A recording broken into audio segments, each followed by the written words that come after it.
Good morning, it's Jim and Becky behind the camera, and together we are With It Retirees in Beaverton, Oregon.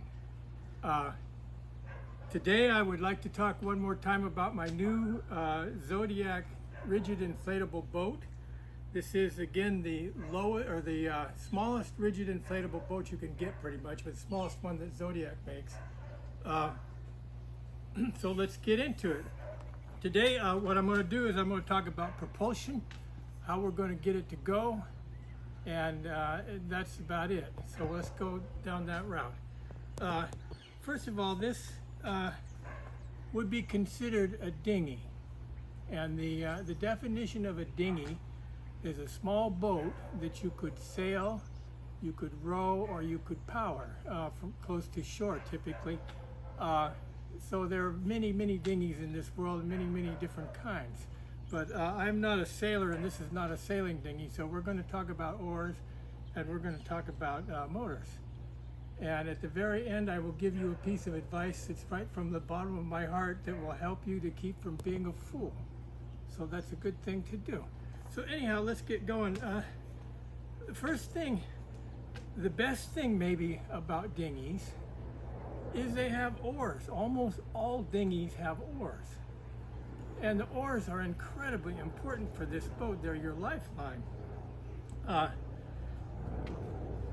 Before we get any further, I should say that when I got this boat from Zodiac, they, for some reason, I know why, this boat is as wide, has a 5'6" beam, 16-inch tubes.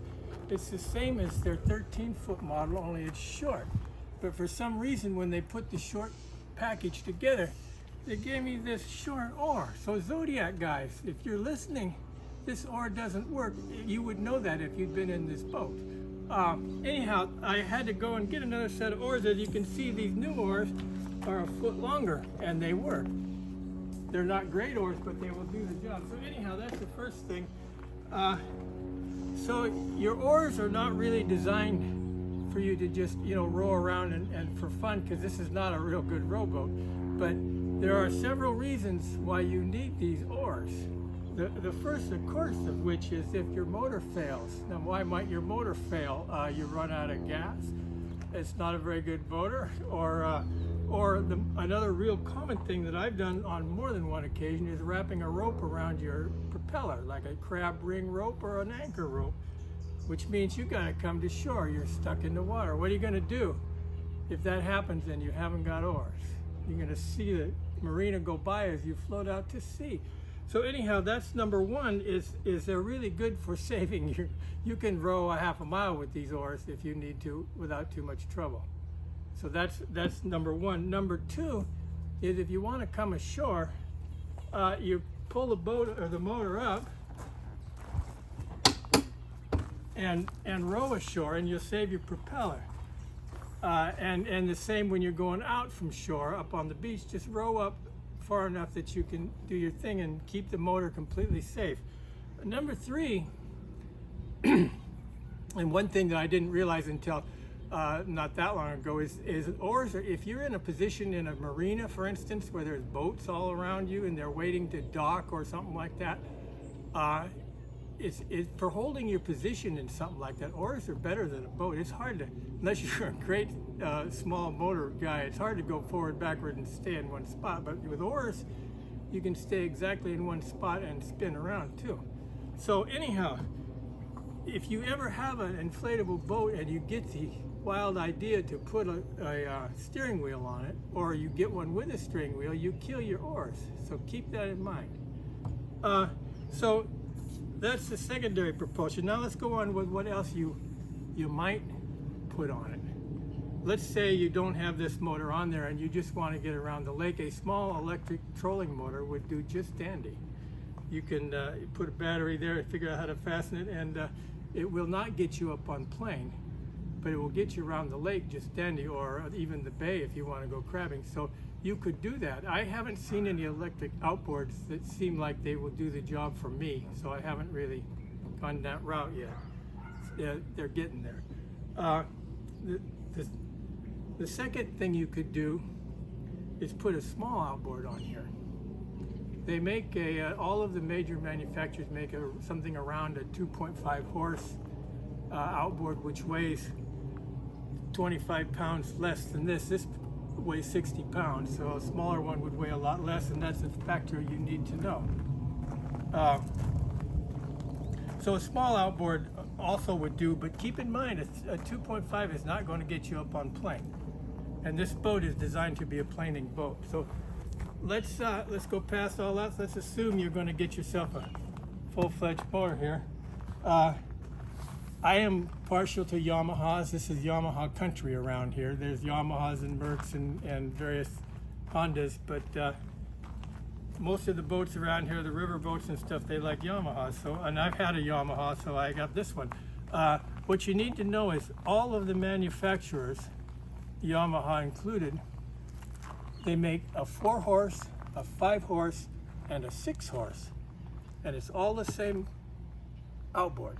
The only difference is the carburation. So the weight, the dimensions, this, you couldn't tell this was a 6-horse except it says 6-horse on it. So you're not gaining anything weight-wise or any of that by having a 4-horse. You might as well go to the 6. It costs more. That's the only consideration. Or you might just only have your hands on one. A 4-horse on this boat, I would be a little marginal, I think, on making it plain. Probably would work. But so anyhow, I have bought the 6, which is the maximum allowed horsepower. On a rigid inflatable, I tend to think you should use the maximum horsepower, not because it won't plane, but with this motor on here and me sitting here, this boat just flies out of the hole, and that's what you want it to do. It's real quick on plane. So anyhow, this 6-horse Yamaha has a built-in gas tank. That's another important feature for any inflatable. But if you notice, this boat is aluminum and it has a V-shaped floor, so everything you set anywhere just right to the bottom of the boat. Something you have to deal with on your engineering. So it's so much handier. It holds a liter of gas, and this thing will go a long ways on a liter of gas, as long as I need it. So anyhow, that's pretty much about what I got to tell you today, except for my tip to keep you from being a fool.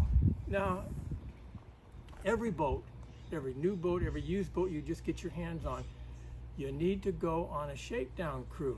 That's the first cruise with the boat. Now, the tip of the day is don't take your kids or your friends or people to show your new boat to, because it's not going to go the way you think it is. You've been thinking and planning for maybe years how it's going to come down, but it's not. Something different is going to happen every time. You will have problems. You have things you have to engineer around. So go to the boat dock when there's nobody there. Take one friend that you trust maybe to help you if you get in trouble. Go through all the stuff, the pain of getting it launched and unlaunched and run around the lake, and all the things that you need to change will come to you then. Then go home, fix those things, try it one more time, and then bring your friends out, and you will look like you know what you're doing. We'll talk a little more about, I think I'd like to talk about the various things you need to make this boat work besides the motor that we put on board, and we'll try that next time. We'll see you later.